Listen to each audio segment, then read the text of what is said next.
Olá pessoal, está começando agora mais um programa Entrevistas aqui na Rede Vida, o canal da família. E eu quero agradecer a Deus por estar aqui e a você também que nos acompanha todos os dias, de segunda a sexta, nesse mesmo horário. Bom, hoje o nosso tema é fronteira. Estamos aqui com o delegado da Polícia Federal, Alexandre Feitosa, que também é titular da Delegacia de Imigração daqui no Amapá, aqui no estado do Amapá. Seja bem-vindo ao nosso programa, delegado. Obrigado, Mônica. Obrigado pelo convite. Delegado Alexandre, quais são as atribuições da Polícia Federal? Muito bem. Onde a gente encontra essa resposta que faz a Polícia Federal? As atribuições da Polícia Federal estão listadas na Constituição Federal, assim como estão listadas as atribuições da maioria dos órgãos públicos, principalmente federais. A Polícia Federal é, em primeiro lugar, a Polícia Judiciária da União. Um termo um pouquinho técnico, para quem não conhece, não quer dizer muita coisa. Eu vou tentar explicar aqui de uma forma rápida e didática. A Polícia Federal tem a atribuição de investigar os crimes que sejam do interesse da União Federal. E a União Federal, você sabe, é a reunião dos 27 estados, etc, etc. Né? E a reunião deles cria esse ente chamado União. E a Polícia Federal é a Polícia Judiciária, né? Ela investiga os crimes de interesse da União. Mas a Polícia Federal também tem atividades ou atribuições administrativas. E dentre elas está a função, a atribuição de ser a Polícia Aeroportuária, Portuária e de Fronteiras. E uma outra atribuição que é da Polícia Federal, que não está na Constituição, mas que é muito importante, é o fato de sermos, né, nós, a Polícia Federal, os representantes da Interpol aqui no Brasil. Então, a Interpol no Brasil é representada pela Polícia Federal. A Interpol é a união, né, das polícias de 180 e tantos países que entraram em acordo e criaram uma entidade chamada Interpol, que tenta promover a colaboração entre os órgãos policiais dos países, né, membros da organização. E no estado do Amapá, delegado, como está a atuação da Polícia Federal na fronteira franco-brasileira? Muito bem. A Polícia Federal tem uma delegacia em Oiapoque já há muitos anos. Eu não tenho aqui as datas, mas antes de ser delegacia era um posto, né? O efetivo era muito pequeno, mas nós já estamos presentes na fronteira lá do Oiapoque há muitos anos, há muitas décadas, ou há algumas décadas. E mais recentemente, com o processo de renovação do efetivo, de aperfeiçoamento da atividade, eu digo a partir de 2004, 2006, a nossa presença tem sido muito mais efetiva lá em Oiapoque. Em 2004 houve um concurso público onde muitos novos policiais ingressaram e desde então a Polícia Federal vem sistematicamente reforçando o efetivo no Oiapoque e aperfeiçoando, né, o seu trabalho lá no local, sendo que a delegacia é o que a gente chama, é uma delegacia generalista, ela faz tudo, tanto a atividade de polícia judiciária, ela investiga crimes e também exerce a atividade administrativa, fiscalização migratória, fiscalização de químicos, emissão de passaportes, etc, etc. O senhor está falando sobre a emissão de passaportes, né? O senhor tem, assim, o quantitativo de quantos passaportes emitidos? Como está essa organização da emissão de passaporte aqui no Amapá? Bom, Mônica, aqui no Amapá, por sermos um estado pequeno, enfim, nós somos dos menos populosos, né, da União, o nosso volume de emissão de passaportes não é enorme. É grande em termos proporcionais, mas em termos absolutos é bem pequeno. Nós emitimos, em média, algo em torno de entre 50 e 100 passaportes por semana, Então, nos últimos meses, os números têm caído, mas nós chegamos aí já a emitir mais de 500 passaportes, nós estamos em torno de 300. Aqui em Macapá, porque o Oiapoque também emite passaporte. Delegado, para emissão de passaporte, quais são as documentações necessárias? Onde obter? Somente na Polícia Federal? Excelente pergunta. E eu vi também na mídia que vai ter também no Super Fácil, não é isso? Ótimo, vamos começar pelo começo. Essa é uma questão que parece bem evidente, mas o nosso dia a dia, a nossa experiência mostra que não é. Primeiro requisito para você obter um passaporte brasileiro é ser brasileiro. Alguns estrangeiros chegam, às vezes, lá pedindo passaporte. Ele quer, na realidade, não é o passaporte que ele quer a nacionalidade brasileira. O processo é diferente, ele vai pedir a permanência, a naturalização, o que quer que seja, né? E se chegar até o final do procedimento, aí eventualmente pode ter um documento brasileiro, uma carteira de identidade, né? Se ele se naturalizar brasileiro, um passaporte, mas a rigor, o passaporte é um documento para brasileiros, natos ou naturalizados, certo? Muito bem, então vencida a primeira etapa, eu sou brasileiro, o que mais eu preciso para ter passaporte? Eu preciso ter uma carteira de identidade, eu preciso ter um CPF, eu preciso ser cadastrado no cadastro lá de eleitores, então tem que ter um título de eleitor, e uma condição para você poder obter o seu passaporte é estar kit com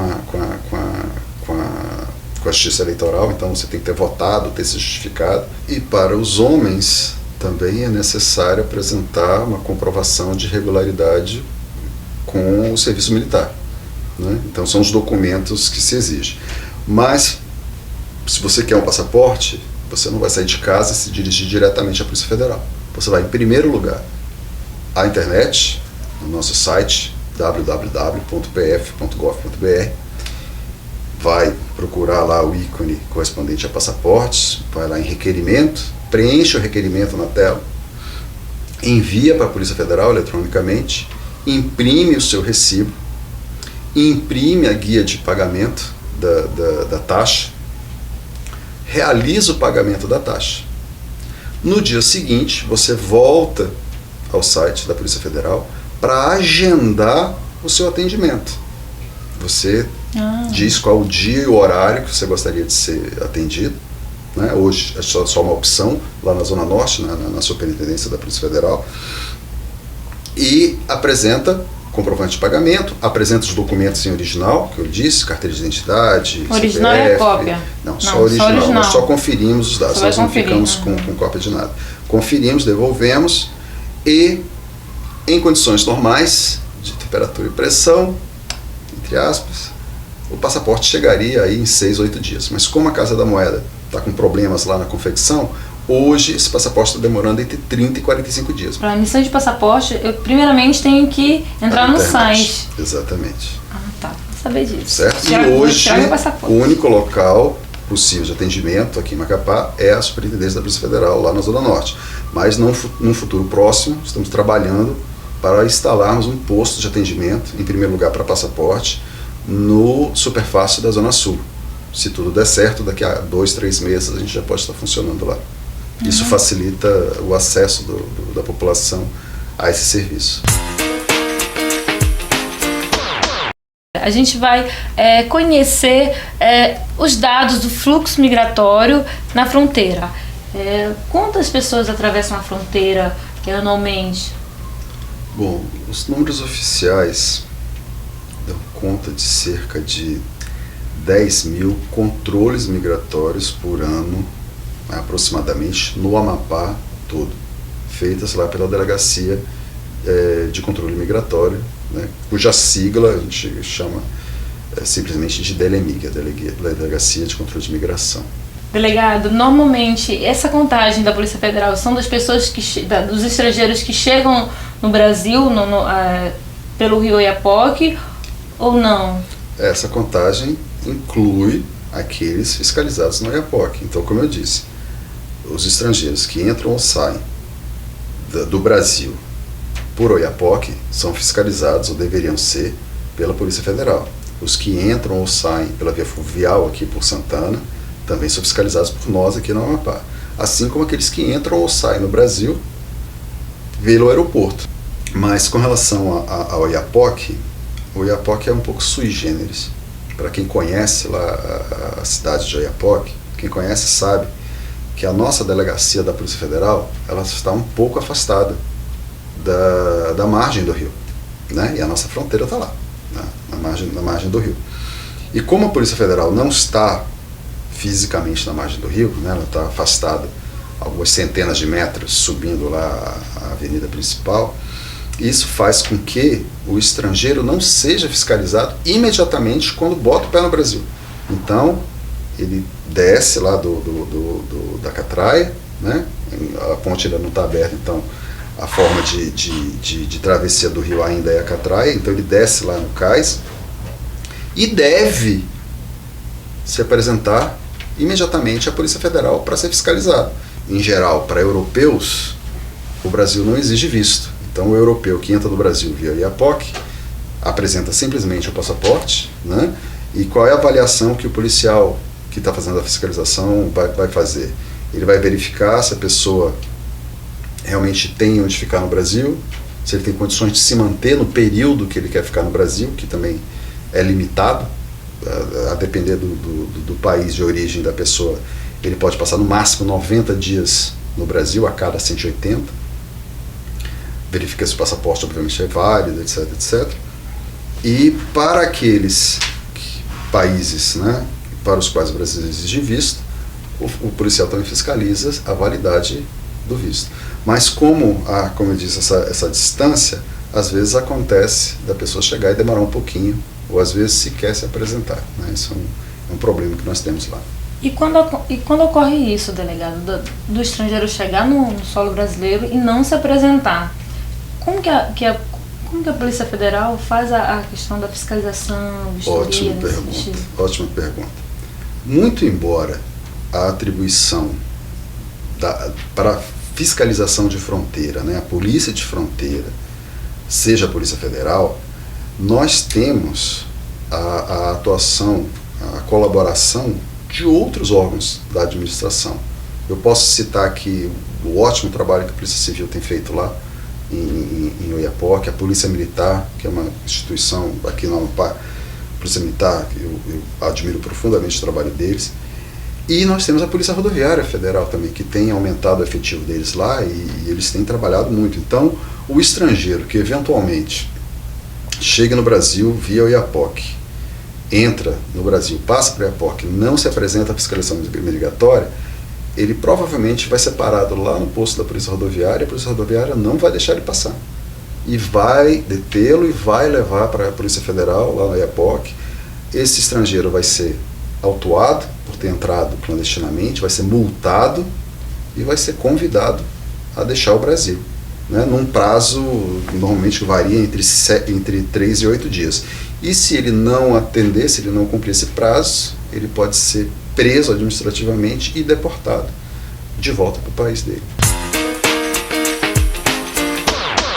Delegado Alexandre Feitosa, que é representante da Interpol aqui no Amapá, e vai falar para a gente agora sobre esse trabalho da Interpol aqui no estado. Tudo bem, Mônica. Como eu disse anteriormente, a Interpol é um organismo internacional que tem o Brasil como um dos seus associados, né? E no Brasil, quem representa a Interpol é a Polícia Federal. E em cada estado, a Polícia Federal nomeia um representante. Aqui no Amapá, por acaso, sou eu. Mas em cada um dos outros 27 estados, enfim, há um representante da Interpol. E qual é a finalidade disso? É fazer com que o escritório central da Interpol brasileira, em Brasília, tenha aumentado a sua capacidade operacional, né? Então, de poder ter acesso rápido às informações em qualquer lugar do Brasil. Então, quando, vamos imaginar, a polícia japonesa ou chinesa, que estão lá do outro lado do mundo, precisam de uma informação policial que pode ou deve ser encontrada aqui no Amapá, então eles fazem o pedido para a Interpol em Brasília, que nos retransmite o pedido e a gente tenta atender, certo? Então essa é a finalidade principal. Mas nós atendemos também aqui questões locais, ligadas ao fluxo de pessoas, enfim, às ocorrências transnacionais relacionadas à nossa fronteira, Amapá, Guiana Francesa. Então, além de colaborar reciprocamente com a solução de crimes, então crimes cometidos na Guiana Francesa, cuja solução em parte possa estar aqui no Brasil ou aqui no Amapá, então nós somos acionados a diligenciar, a procurar informações, a ouvir pessoas, a obter provas e vice-versa. Então, nós estamos investigando o crime aqui em Macapá ou no Oiapoque e nós precisamos de alguma informação que está do outro lado da fronteira. O nosso policial não pode se dirigir, ele não tem poder para isso, para se dirigir, para atravessar e fazer o seu trabalho em outro país, muito embora seja muito próximo. O que nós temos que fazer? Nós temos que solicitar a autoridade policial ou autoridade judiciária competente do outro lado. E a via correta de se fazer isso é via Interpol. Delegado, sobre o CCP, o Centro de Cooperação Policial, como que surgiu essa instituição interinstitucional? O CCP, o Centro de Cooperação Policial, ele surgiu exatamente dessa necessidade de tornar o intercâmbio de informações policiais mais rápida e mais efetiva. Então, essa informação tinha que ir de um lado para o outro de uma forma mais eficiente, mais efetiva, mais rápida, com maior qualidade. E os problemas que se enfrentavam, que ambos os países, né, França e Brasil, enfrentavam antes do CCP, o primeiro deles era a dificuldade de se entender do ponto de vista linguístico, porque não havia policiais franceses do lado da Guiana Francesa que tivessem condições, né, que soubessem português suficientemente bem para apresentar os pedidos com o mínimo de inteligibilidade, e a recíproca também era verdadeira. Nós não tínhamos policiais do lado brasileiro capazes de se comunicar minimamente em língua francesa, de forma a permitir que eles compreendessem o que nós gostaríamos, o que nós estávamos precisando. Desde 2006, nós já vínhamos pensando, na realidade, em criar um centro de cooperação. Na época, nós tínhamos um delegado responsável pelas operações contra narcotraficantes naquela fronteira ali, Tabatinga, né? E foi uma ideia dele, se eu não me engano, ou se não foi dele, ele implementou lá uma ideia que tenha sido de um outro colega, mas ele criou um centro de cooperação lá em Tabatinga para integrar as polícias brasileira, colombiana e peruana, porque lá também é uma tríplice fronteira. Partindo desse modelo que era bem sucedido, que ainda é lá em Tabatinga, o nosso delegado Mauro Espósito propôs isso aos franceses. Por que nós não criamos um centro de cooperação nos modelos? Inclusive, os franceses foram convidados, eles se deslocaram, eles foram a Tabatinga conosco, visitaram o nosso centro de cooperação lá e gostaram do que viram. Nós começamos a discutir o assunto. E qual foi a minha participação nisso, além de dar algumas ideias? Foi de redigir a primeira versão do texto. O senhor era delegado, não? Isso, época, né? Exatamente. Eu redigi a primeira versão do texto do acordo, que depois foi para o Ministério das Relações Exteriores, foi alterado, mas foi melhorado. Falo. Foi um dos motivos que me fez participar desse ciclo de discussões. E eu tinha também experiência, porque a minha primeira lotação foi o Oiapoque. E uma das primeiras coisas que eu detectei quando eu cheguei ao Oiapoque foi exatamente que a habilidade de falar a língua do meu vizinho ajudaria muito no nosso trabalho, e ajudou efetivamente, né? Então eu comecei a focar nisso e os resultados foram muito bons. Delegado, com a instalação do Centro de Cooperação Policial da Guiana Francesa, houve algum impacto positivo com relação aos trabalhos de fiscalização e apreensão realizados pela Polícia Federal e pelas polícias francesas? Muito bem. O Centro de Cooperação, ele passou a funcionar, na realidade, alguns anos depois da instalação dos escritórios. Eu vou fazer até uma correção, não foi de um só escritório, foram dois. A Polícia Federal, em 2009, instalou um escritório de ligação em Caiena, no Consulado Brasileiro, mas instalou também um escritório de ligação em São Jorge. E o impacto positivo já começou desde esse momento. Em 2009, com a instalação, né, do policial em Cayena, do nosso policial em São Jorge, e com a presença do oficial de ligação francês em Macapá, logo no primeiro ano nós conseguimos efetivar, ou dar cumprimento a aproximadamente 60 mandados de prisão que estavam em aberto, de brasileiros que eram foragidos da justiça aqui no Brasil, predominantemente aqui no Amapá, e que estavam residindo clandestinamente, às vezes até legalmente, na Guiana Francesa, mas que estavam devendo alguma coisa para a justiça aqui no Brasil. Então, só no primeiro ano foi algo em torno de 60 prisões, né? Porque era uma demanda, vamos dizer assim, reprimida grande, né? E com o passar do tempo, esse número foi diminuindo, mas não diminuiu em importância, porque o efeito psicológico e pedagógico foi muito importante também. Então, hoje, o foragido da justiça do Brasil sabe que não está a salvo lá na Guiana Francesa, porque a gente mais cedo ou mais tarde vai pegá-lo. É uma questão de tempo, né? Então, se ele já devia ter medo, os clandestinos, né, da polícia lá francesa, agora eles temem a polícia brasileira também, que a gente tem como recuperá-lo lá de uma forma simples. Ele vem e paga o que ele está devendo aqui para a justiça brasileira.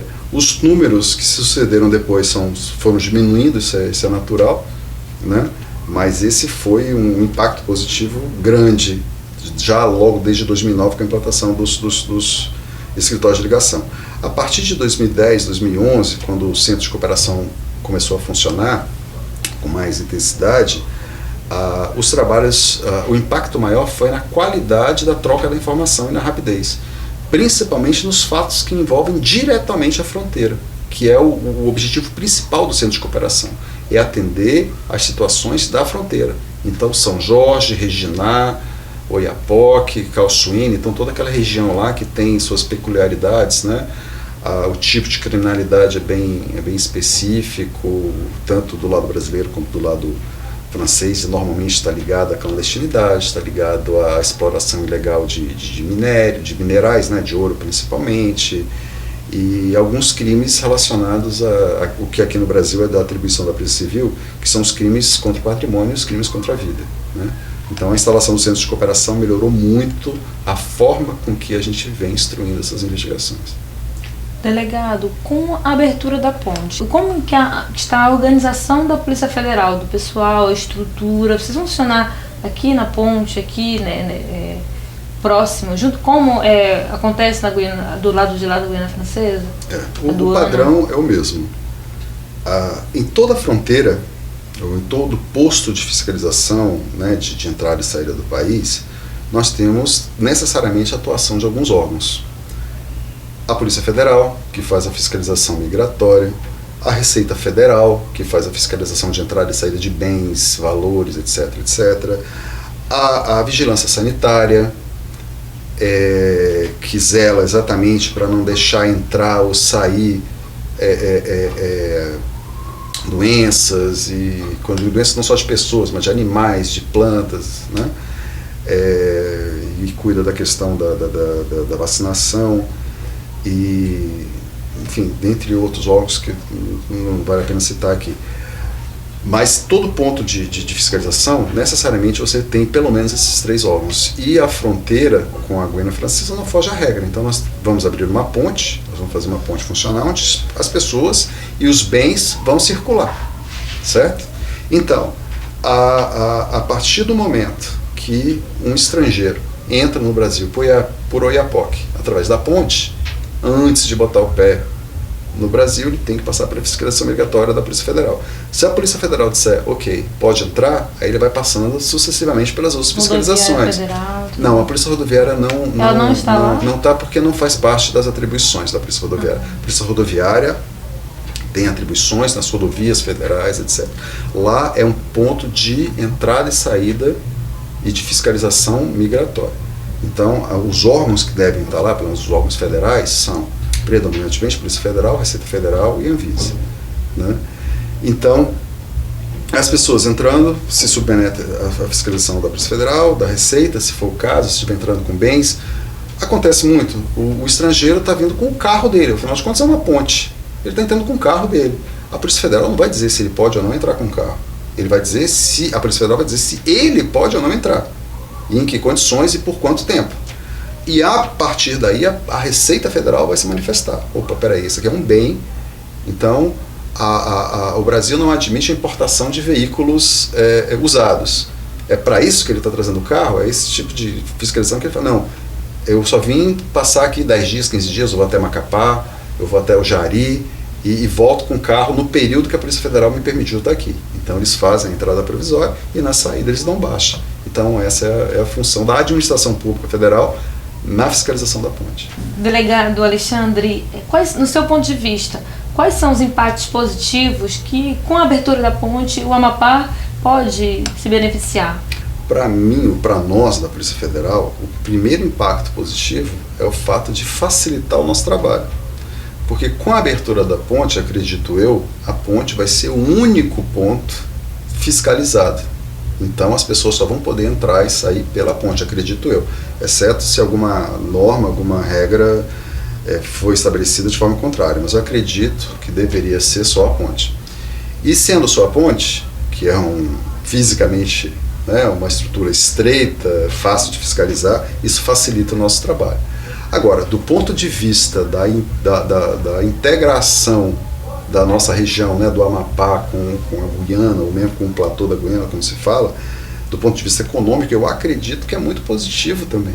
Porque quando você facilita a circulação de pessoas, de bens, de mercadorias, a tendência é que você produza mais riqueza e distribua melhor essa riqueza. Então, no final das contas, todo mundo se beneficia. Então, talvez o francês que está lá em Cayena, que não estaria disposto a vir deixar o carro dele em São Jorge, atravessar de Catraia e ficar pegando táxi, ônibus do lado brasileiro, com a abertura da ponte, talvez ele se anime pela primeira vez na vida a vir visitar o Brasil. Então ele vem, porque é uma comodidade para ele. Ele vem com o carro dele, atravessa, passa aí 30 dias, 15 dias, 60 dias, 90 dias, pode chegar até 90 dias, e circula, E quando a gente pensa aqui localmente, mas esse francês que receba a autorização de passar 90 dias no Brasil como turista, ele pode embarcar o carro dele na balsa aqui, chegar até Belém, chegar, não sei onde ele conseguiria chegar em 90 dias, mas ele pode ir, sei lá, ao sul da Argentina com o carro dele. Isso é um atrativo. E o estrangeiro que vem para cá, ele vai consumir necessariamente o que nós temos de serviços e bens a vender para ele. Ele vai almoçar, jantar, tomar café num restaurante brasileiro, ele vai pagar um hotel brasileiro, ele vai consumir o combustível brasileiro. Isso para a gente é interessante. Delegado, muito obrigada pela sua participação aqui no nosso programa e eu convido você a vir novamente, outras vezes também, discutir outros temas. Com muito prazer, Mônica. Pode convidar que dentro das nossas possibilidades a gente com certeza vai atender. Muito obrigada, delegado, mais uma vez, e com certeza vamos falar outros assuntos aqui no nosso programa. E eu quero agradecer a você também, que está nos acompanhando todos os dias aqui no canal da família, e também você que está também participando pelas redes sociais, no nosso blog, entrevistascommônica.blogspot.com. A gente está tendo um retorno muito positivo dos internautas que comentam, que compartilham. Muito obrigada mesmo. E se Deus quiser, até o próximo encontro. Tchau!